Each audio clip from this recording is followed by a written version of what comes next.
वर्तमान में जो विधि व्यवस्था की स्थिति है वो पूरी तरह से नियंत्रण में है।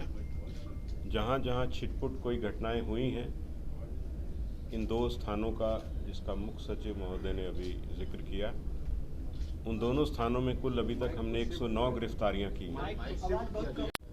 पूरे राज्य में विधि व्यवस्था की स्थिति पूरी तरह से नियंत्रण में है।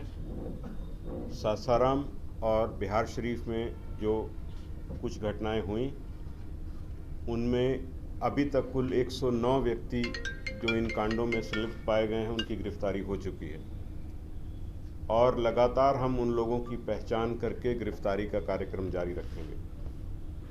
किसी भी ऐसे असामाजिक तत्व को बख्शा नहीं जाएगा और कानून की पूरी ताकत के साथ उनसे निपटा जाएगा। ये निश्चित तौर पे एक प्रयास था राज्य की अमन शांति को भंग करने का, जिसको पुलिस प्रशासन ने, जिला प्रशासन ने मिलकर के इसको विफल किया है और हम पूरी तरह कॉन्फिडेंट हैं कि आगे कोई ऐसी घटना को हम नहीं होने देंगे जिससे कि आम सामान्य शांति व्यवस्था पे कोई प्रतिकूल प्रभाव पड़े। जो ऐसे अनसर हैं समाज में, थोड़े बहुत कहीं ना कहीं हो सकता है कोई ऐसे व्यक्ति हों, उनकी भी हम पहचान करके उनको कानून के दायरे में लाएंगे। धन्यवाद। कांडों में बिल्कुल निष्पक्ष और ठोस अनुसंधान होगा।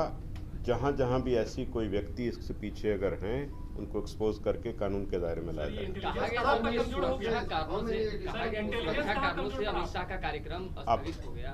Sir, how many additional forces have been deployed for these, festivities and all this? And second thing, sir, is there any additional paramilitary forces which were asked by? Ramnavami के अवसर पर हर वर्ष कुछ अतिरिक्त बल, केंद्रीय बल मांग किए जाते हैं। उसी के तहत इस बार भी कुछ मांग किए गए हैं और ये घटना के बाद भी हमने कुछ कल रात्रि में भी मांग की थी। उसमें हमको 4 कंपनी और बल मिला है देर रात्रि में, जो आज दिन में पहुंच गया है। सर, क्या बिहार पुलिस सोशल मीडिया पर भी? आपने एक और बात पूछा था। I just asked कि was there any specific additional demand from the state government? नहीं, सामान्य जो हम हर रामनवमी के पर्व के समय पे करते हैं उसी रूप में था। एडिशनल इस घटना होने के बाद हमने कुछ कंपनी मांगी, उसमें 4 रात में मिली। Sir, today we were informed by the Union Home Ministry that additional paramilitary forces have been, asked or required by the state government, which we are sending. वो 4 कंपनीज उसमें हैं जो कल रात का जो हमने रिक्वेजिशन किया था, उसमें 4 कंपनी उन्होंने भेजी है जो आज दिन में पहुंची। सर, एक वीडियो कल पटना के मनेर शरीफ का भी आया था सामने, उस पर कार्रवाई होगी। सर, क्या ऑर्गेनाइजर्स ने परमिशन दिया था, क्या उनकी भी जांच होगी? इसकी जो सब चीज की जांच होगी, कोई बख्शा नहीं जाएगा। आप देखते जाइए। लाइसेंस पे कोई जुलूस थे क्या, जो कि was there any जुलूस which was without license? नहीं, सब जुलूस को विधिवत लाइसेंस और उसमें निर्धारित शर्तें होती हैं लाइसेंस की, उसके तहत हैं। लेकिन हाँ, कहीं अगर उल्लंघन है, वो सब की तो जांच होगी, सब चीज़ फुटेज की जांच होगी, आपको बताया जाएगा ड्यू कोर्स।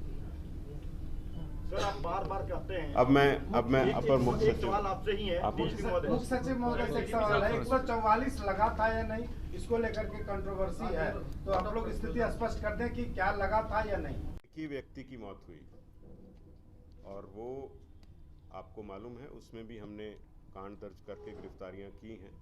और बाकी कुछ नई बात इसमें ये है कि जो सासाराम में कुछ लोग बम से जख्मी थे, कल रात में ही हमने यहाँ से एफएसएल की टीम और डॉग स्क्वाड को भेज करके सुबह 5 बजे हमारी एफएसएल की टीम पहुँच गई थी और उसने जांच करके जो वहाँ पे अंश मिला था एक्सप्लोसिव सब्सटेंस का, उससे हमने ये साबित कर लिया कि वो किसी तरह का किसी के ऊपर हमला नहीं था। वो व्यक्ति स्वयं ही या तो बम बना रहे थे या उसको हैंडल कर रहे थे।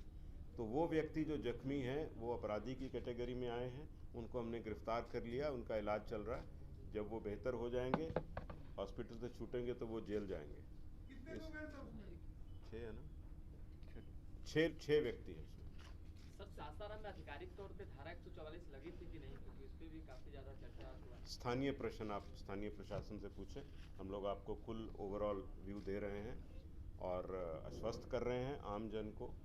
आपके माध्यम से कि पूरी तरह स्थिति नियंत्रण में है। कहा गया कि केंद्रीय वीडियो गृह जारी मंत्री किया जिसमें शांति बहाल की बात की, उसके बाद ही ब्लास्ट हो गया।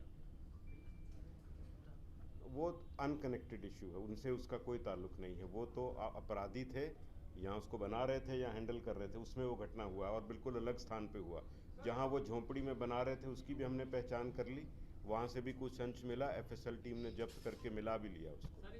सर जो घटनाएं हुई इसके बारे में कोई इनपुट नहीं थी पहले से कि ऐसा होने वाला है?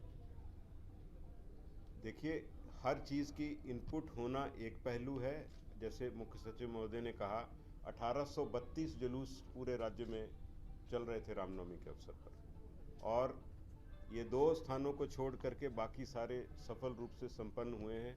तो निश्चित ही जो इनपुट थी, जो उसके आधार पे प्लानिंग थी, फोर्स डिप्लॉयमेंट थी, वो सही रूप से की गई। कई बार कुछ मौके पे कुछ ऐसा होता है तो उसके आधार पर वो भी प्रयास था, बहुत तुरंत प्रशासन ने कार्रवाई की है और उसको नियंत्रित किया है। सर, नालंदा मुख्यमंत्री जी का गृह जिला है, इसके बावजूद भी वहाँ पे पुलिस के सामने में देखा गया कि पथराव होते हुए, हिंसा होते हुए, तो क्या है पुलिस मोटी की बात आपको पुलिस कर्मी की बता वहाँ पे दिया। कमी है क्या सर?